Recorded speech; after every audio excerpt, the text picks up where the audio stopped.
जब से ये खबर आई है कि मोदी सरकार संसद में देश का नाम भारत करने और इंडिया को हटाने का प्रस्ताव पेश कर सकती है, तब से विपक्षी गठबंधन में खलबली मची हुई है।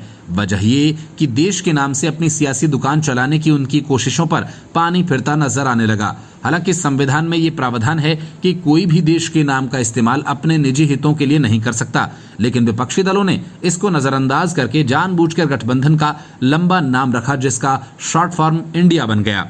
अब इसी इंडिया के नाम से उनकी सियासत जारी है। हालांकि इस मामले को लेकर चुनाव आयोग और अदालत का दरवाजा खटखटाया गया है।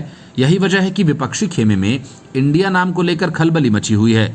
इन सब के बीच विपक्षी दल अपने गठबंधन का नाम बदलकर भारत रखने का ऐलान कर चुके हैं।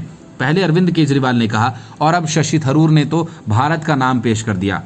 शशि थरूर ने सोशल मीडिया पर एक्स पर नाम का फुल फॉर्म लिखा, alliance for betterment, harmony and responsible for tomorrow, यानी भारत।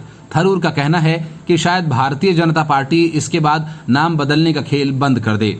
इसके पहले G20 के लिए रात्रि भोज निमंत्रण पर प्रेसिडेंट ऑफ भारत लिखे जाने के बाद छिड़े इंडिया या भारत नाम विवाद पर आम आदमी पार्टी के नेता राघव चड्ढा ने बीजेपी पर निशाना साधते हुए कहा कि विपक्षी गठबंधन का नाम बदलकर भारत करने पर विचार किया जा सकता है।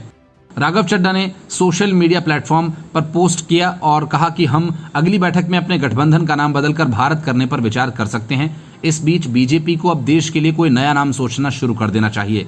इससे पहले दिन राघव चड्ढा ने प्रतिक्रिया देते हुए कहा था, ये बीजेपी का निजी मामला है। उन्होंने इसे बीजेपी विरोधी दलों को चिढ़ाने वाला फैसला करार देते हुए कहा था कि ऐसा कैसे हो सकता है। चड्ढा ने कहा था कि इंडिया नाम को बीजेपी कैसे खत्म कर सकती है। देश किसी पार्टी का निजी मसला नहीं है, ये 135 करोड़ भारतीयों का मामला है। चड्ढा ने कहा था कि देश की राष्ट्रीय पहचान बीजेपी की निजी संपत्ति नहीं है, जिसे वो अपनी मर्जी से बदल दे। दिल्ली के मुख्यमंत्री अरविंद केजरीवाल ने भी सवाल किया कि अगर इंडिया गठबंधन अपना नाम भारत रख ले तो क्या बीजेपी देश का नाम भारत से बदलकर कुछ और रखेगी। अटकलें हैं कि सरकार 5 दिवसीय संसद सत्र के दौरान संविधान संशोधन बिल पेश कर सकती है। हालांकि अब तक सत्र के एजेंडे को लेकर सरकार ने खुलकर कुछ नहीं कहा है। कांग्रेस के वरिष्ठ नेता जयराम रमेश ने इसे लेकर बड़ा कड़ा विरोध किया। उन्होंने लिखा, तो खबर सच है। राष्ट्रपति भवन ने 9 सितंबर को G20 डिनर के लिए प्रेसिडेंट ऑफ इंडिया की बजाय प्रेसिडेंट ऑफ भारत नाम से न्योता भेजा है। अब संविधान का अनुच्छेद पढ़ा जाएगा। भारत अर्थात इंडिया राज्यों का संघ होगा। उन्होंने आगे लिखा कि लेकिन अब इन राज्यों के संघ पर भी हमला किया जा रहा है। Bureau report, news of India.